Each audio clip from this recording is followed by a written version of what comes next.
There are no major developments in the war news to report. Any new developments will be brought to you immediately. Keep tuned to your Blue Network station. This is your FBI.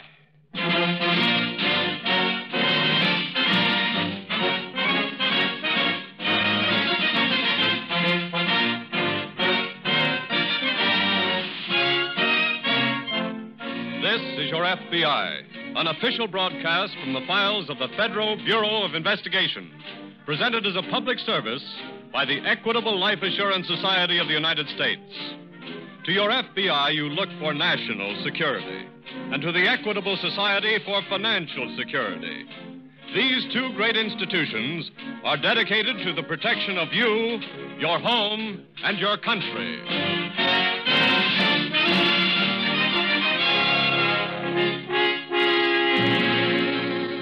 Tonight, the story of a crime against society, the confidence game.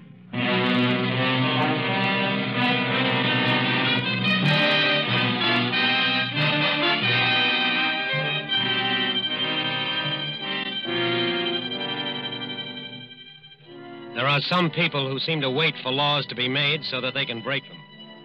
Break them and make money doing so. To those people, a curfew means a speakeasy. A price ceiling means a black market. A war means a high-pitched, gullible nation. They like war, those people, because they can make money out of it in 100 different ways.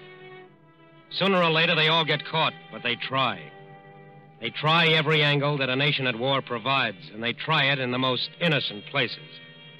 Places like, well, take the sunny boardwalk overlooking the ocean at a resort near New York. Tilt your face up, Abby. Let the sun get at it. It only brings out my freckles, Lily, or else I start peeling. Oh, it's good for the bones. Oh, I wish we were really on vacation from school. But I can't help feeling a little guilty about spending money in wartime. I think of poor Mrs. Greenway and... She hasn't heard from her son yet? No. She's hoping he's a prisoner of war in Germany, but... I beg your pardon, ladies. I couldn't help overhearing you mention the name Greenway. Do you by any chance know the lad's first name? Well, Forgive my rudeness, but I've just come back from overseas myself, and I thought perhaps... Oh, his name is Herbert. Isn't that it, Abby? Yes. Herbert Greenway? Do you know him? Yes, quite well. Oh, Abby, is he all right, do you know? Madam, you can tell the lad's mother to rest easy. Exactly 8 days ago, the Russians freed him from a German prison camp. Oh, then he was a prisoner. Oh, so Lily. nice of you to tell us. Major? Major. Major William Evans Roscoe, at your service, miss. That is, I hope it's miss. Yes. I'm Miss Tompkins, and this is Miss Bergen. How do you do? Most charming pleasure. You see, I happen to know about the Greenway boy because... May I sit down? Oh, please do. Of course. Move over, Lily. Yes. Thank you. Now, as I said, I've only just returned from some very secret work overseas in connection with prisoners. I leave for Washington shortly to make my report. When? Well, not for a day or so. I've been granted a short leave, but frankly, I don't know anyone in the city, and would you ladies think it very presumptuous if I asked you to join me for dinner tonight? Oh, it would be a pleasure, Major. Miss Bergen? Well, Lily, you know I promised the Perkins. Oh, yes. I'm very sorry. Some other time, perhaps? I'd like to. But I will have the pleasure of your company, Miss Tompkins. Well... Please, take pity on a lonely serviceman. You know, I haven't had a real meal or charming company for, well, let's not say how long. Oh. Major. Yes? Wouldn't you prefer a good home-cooked meal? Well, as a matter of fact... Oh, I'd be so honored. I couldn't. Oh, please. It would make me very happy. And it's the least a civilian could do. Well, in that case, I'm at your service, ma'am.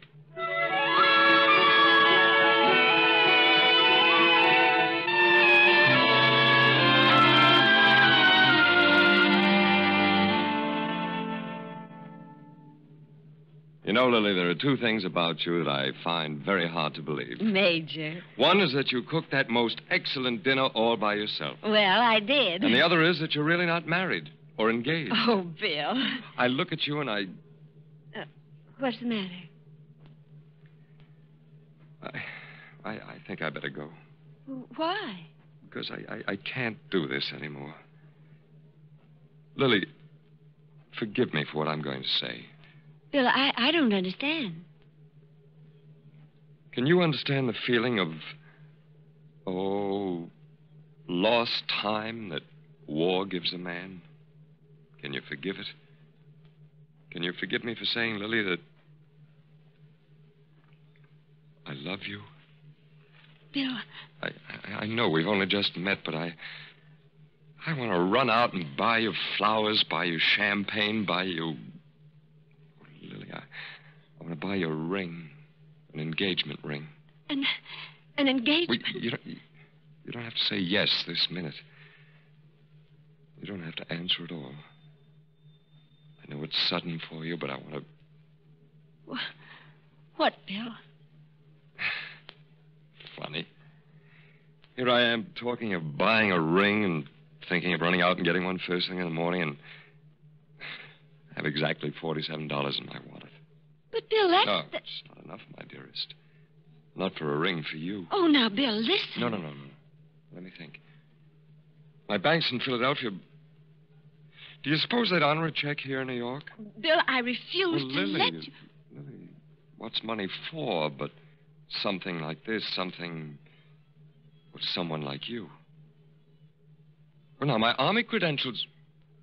Oh, darn it, they're secret. Lily, if you endorse the check, not for much, say $50... Oh, no. I couldn't ask you. Well, why not? Why couldn't, that's all. You... Well, we're going to be engaged. Oh, Lily. So, what I have is yours. And what I have is yours. Oh, Lily, I really do love you.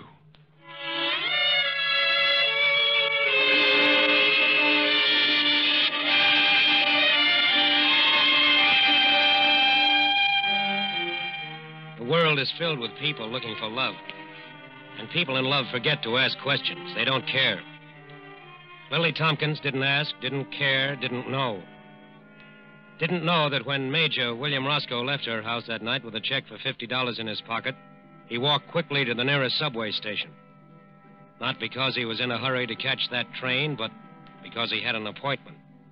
An appointment he had made that very afternoon. Miss Bergen! Miss Bergen! Major! Oh, Major, I hope I haven't kept you waiting long. I've been waiting all evening. Oh. It sounds like a pretty speech, but it's true. Did Lily say anything? Oh, no. I knew she didn't hear us on the boardwalk, and if she had, I wouldn't have cared. I really never should have done this. I'm sorry. Oh, no. No. You don't understand. I mean... Abby, forgive me for what I'm going to say. I don't understand. Well, can you understand the feeling of... lost time that war gives a man? Can you forgive it? Can you forgive me for standing here on a lonely subway platform and saying, Abby, I love you?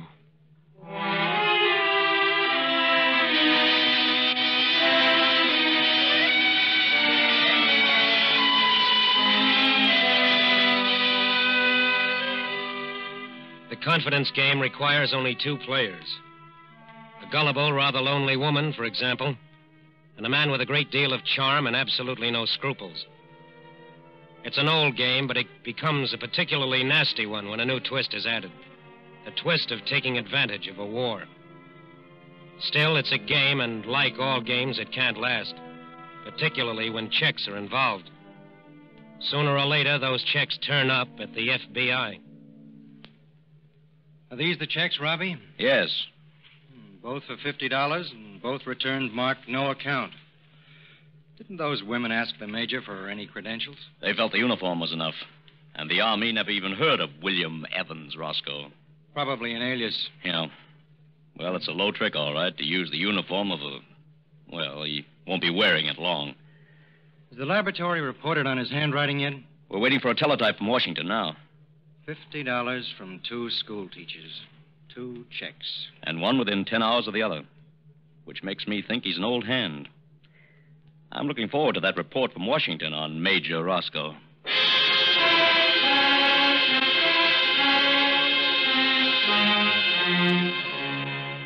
When a handwriting specimen sent to the FBI laboratory in Washington is identified, the work does not stop there. In a sense, it just begins because agents immediately begin investigating the man concerned. In this case, while the FBI was checking, the criminal who called himself Major Roscoe decided to leave the city and go to a mountain resort. It would be cooler in the mountains. It would be relaxing. And besides, there would be lots of women. Lots of unattached, lonely women. When my plane caught fire, naturally, there was nothing for me to do but bail out. And that was when the Japanese fired at you. Yes. Of course, I got the Purple Heart, but... But what, Major? Well, I'd rather not talk about it, Miss Hudson. Of course. Oh, I wish I were a man. What? Well, I could have the kind of life you have now. Personally, I prefer the life I led before I fulfilled my obligation to my country and joined up. What did you do before the Army, Major? Exactly what I wanted to do at the moment. Oh. If I felt the urge to go to China, the South Seas, I'd take, $25,000, $30,000 out of the bank and go. It always takes money to do things like that. I could probably go as far as Chicago, I guess. Oh, now. You must have more than $100 in the bank. Well, I do, but... How much? Just a little. Barely 7,000. Well, where's your spirit of adventure? Take that and just pick up and go. Oh, yes, I've always wanted to. I've always felt that I don't know why I talk like this to you. I do. You do it because you know that I understand. Yes, I think you do. Martha, can you forgive me for what I'm about to say to you? Say to me? From the first moment I saw you, I knew Don't. that... Please, Major, don't say that. Oh, Martha. No, please. Don't you see how much it would mean to a woman like me? Don't you see how seriously I would take it? Martha, I know. And I know how I feel. You mean Yes, Martha. you want to marry me? Yes, Martha, I do. Oh, William. Well, what's the matter, my dear? I just never thought I'd be happy. And I am. I am now for the first time in my life.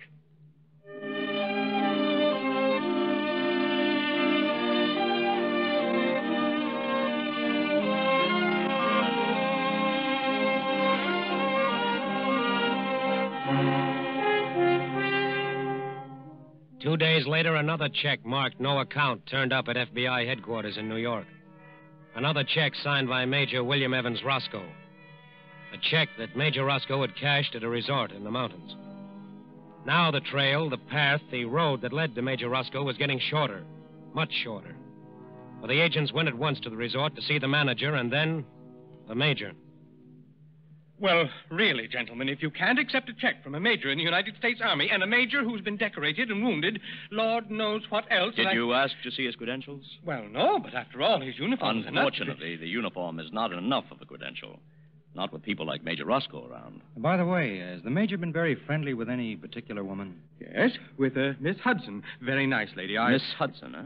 Miss Martha Hudson. We'd better see her right away, Leo. Oh, you can't. She's gone, too. Two? Oh, yes. They both checked out yesterday, and he paid for both. By check? Yes. By check. You have Miss Hudson's home address? Yes, I'll get it for you. Check. A day too late. Yes. The laboratory report on his handwriting certainly indicted him. The major has quite a record. He's been operating for almost 5 years under about 20 different names. I think we'll catch him this time. That isn't what worries me. What then? I was thinking of a Miss Martha Hudson, of the report from Washington that the major's been married twice. And both wives died almost immediately after the wedding.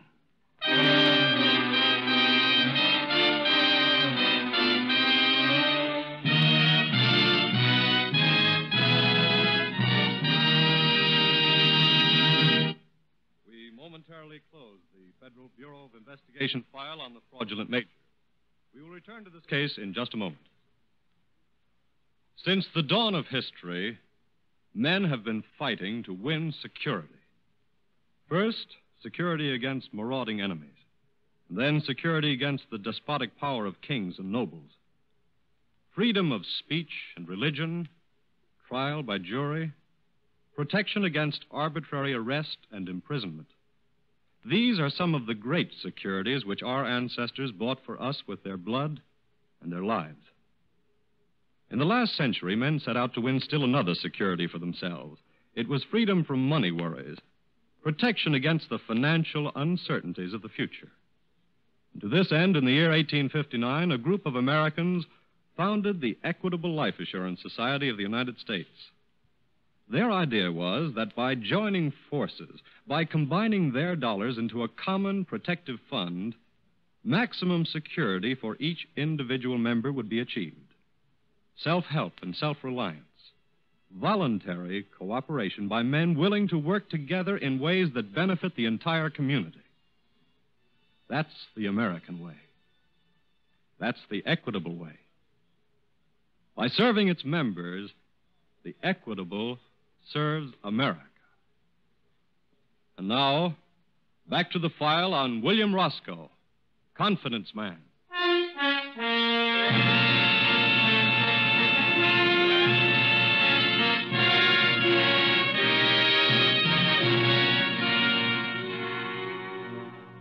A man signs an assumed name to a check and defrauds a woman of $15.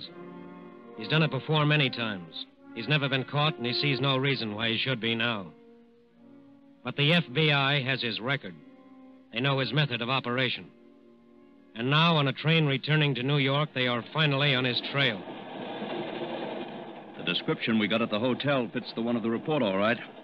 5'11", 174 pounds, scars on his forehead. The manager said the major claimed he got those scars in the Pacific, fighting Japs. Well, it shouldn't take long to get to the Hudson woman's house from the station. She lives with her brother and sister-in-law. What? Oh, yes. What are you thinking about? Same thing you are? What that chambermaid told us? Yes. Well, just because the major carries a gun, it doesn't mean... I know. I wish this train would move a little faster. So do I.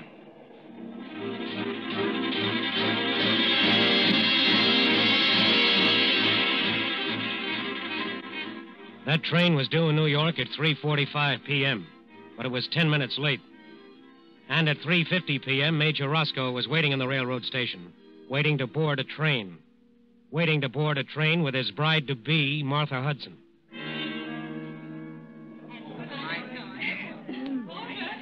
You sure you got everything, Martha? Of course, Edna. Now, don't worry so. I just wish I could be with you in Boston for the wedding. I wish you could be with your sister, too, Mrs. Hudson, but Army orders, you know. There's nothing I can do. Of course not. Stop getting so upset, Edna. Well, I can't help it if I care more about your own sister than you. Oh, Martha. Edna, now don't cry. I'm just so happy for you. There, my dear. Don't you think Martha's safe in my hands? Oh, yes, that's just it. It's all so wonderful. Oh, for Pete's sake. Let me have your handkerchief, Harry. Martha, my dad, I think we better... Yes, William. Harry? Sis, well, all the luck in the world to you. Thanks. I think I've got it now.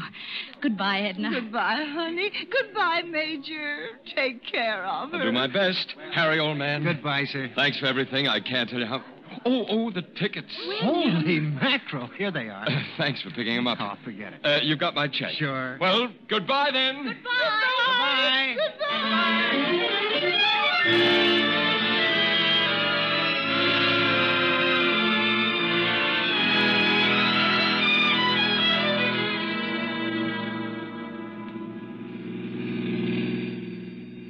Well, you did enough weeping for a dozen weddings. I know, but I'm so happy for her, Harry. Yes, so am I.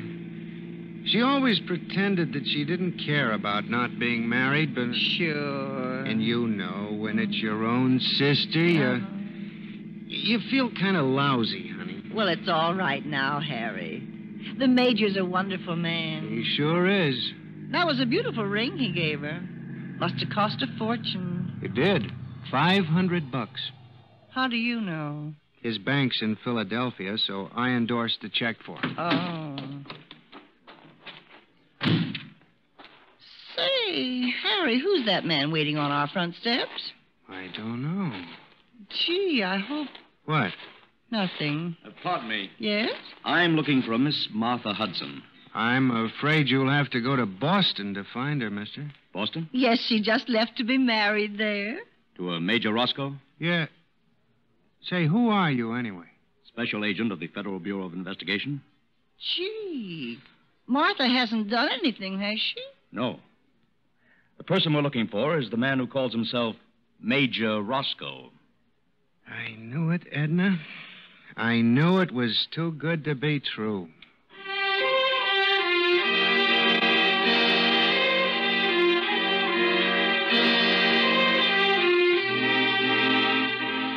There is not a section of this country that is not covered by the FBI.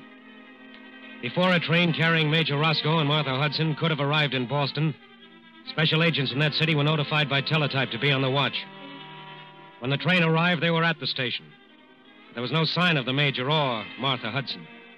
The agents checked all the hotels, the rooming houses, the churches, but there was no trace of the missing couple. A report was teletyped back to New York, and the special agents there immediately paid another call on Martha Hudson's brother and sister-in-law. Mr. Hudson, are you certain that your sister and the Major left for Boston? I can't be certain of anything anymore. Harry. I'm sorry, honey. We know this has been a pretty bad shock, Mr. Hudson, but we're trying to find your sister. Did you put them on the Boston train? No, we said goodbye to them in the station. Maybe they got off before Boston. We're checking on that. But there's also the possibility they never started for Boston. I picked up the tickets myself. Did you see them? No. I just picked up the envelope, paid for it, and never looked inside. You say you paid for the tickets? Yes. Do you remember how much they cost? Sure. The Major gave me his personal check for them. Here. Thank you. This check's for $20.38. That's the price. Yes, but that's not the price of 2 tickets to Boston. That's the price of 2 tickets to Washington.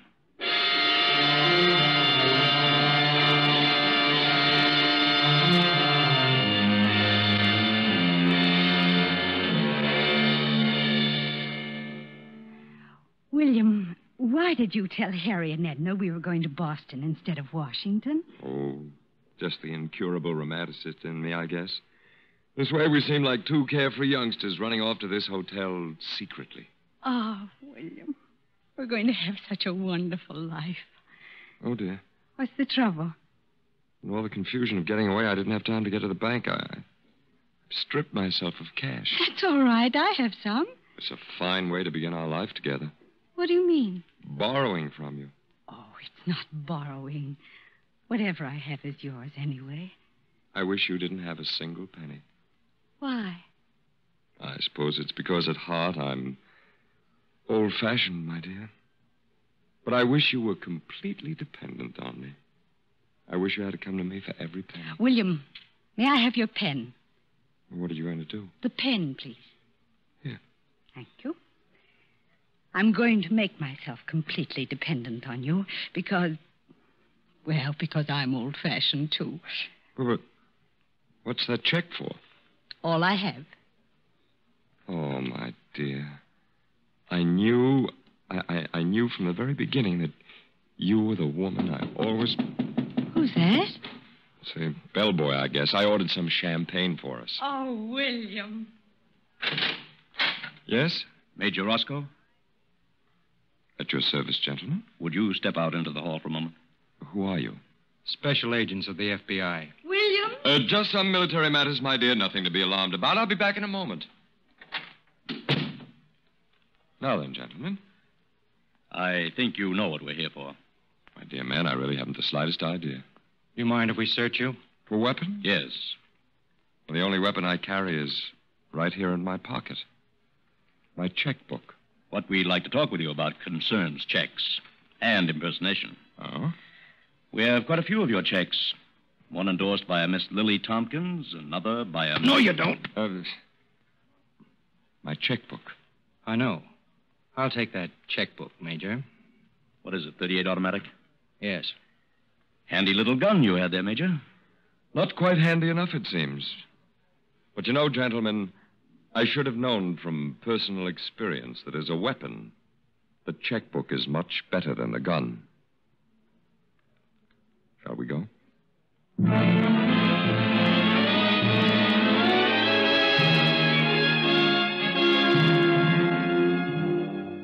Very often, people will believe things because they want very badly to believe them.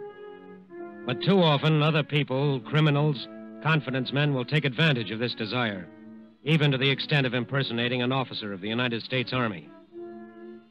Every representative of this country, every government employee carries credentials that you should examine carefully. This is a duty you owe not only to yourself, but to your country, and to the protectors of our internal security, the FBI. These criminals can be among the most difficult to catch, but with the full cooperation of the decent citizens of our nation, they can be the easiest.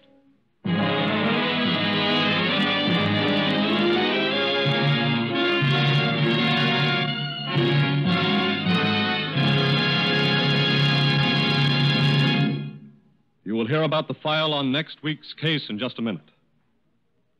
Yesterday, somewhere on the island of Okinawa, a young American infantryman stepped on a landmine. It blew up in his face. Today, both of that boy's legs are going to be amputated. Compared with his sacrifice, anything that any of us does here at home seems trifling. Nevertheless, while we can't do as much as the men and women at the front, we can do our best. And that best is vitally important to victory. So it'll be a source of satisfaction to Equitable members to learn that 44% of this society's assets are now invested in war bonds and government securities. Recently, Thomas I. Parkinson, president of the Equitable, pointed out what this means. He said, quote, "For every one of its 3,200,000 members, the Equitable now owns government bonds amounting to $490. For each member, an additional $220 is invested in industries and utilities which manufacture weapons of war, plus $115 per member invested in railroads engaged in war transportation.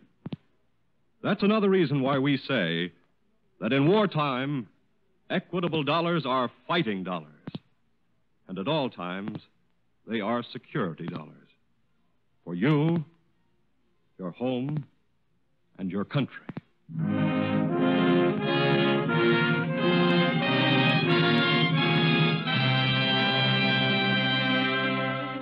Next week, a crime against our fighting men, war fraud.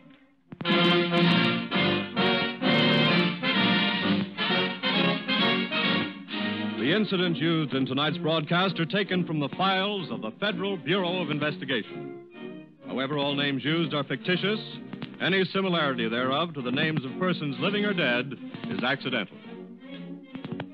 In tonight's cast, William Roscoe was played by Arnold Moss and Martha by Charlotte Holland. The music was composed and directed by Van Cleve. The author was Lawrence MacArthur, and your narrator was Frank Lovejoy. This Is Your FBI is a Jerry Devine production. Now, this is Carl Frank speaking for the Equitable Life Assurance Society of the United States and inviting you to tune in again next week at this same time for This Is Your FBI.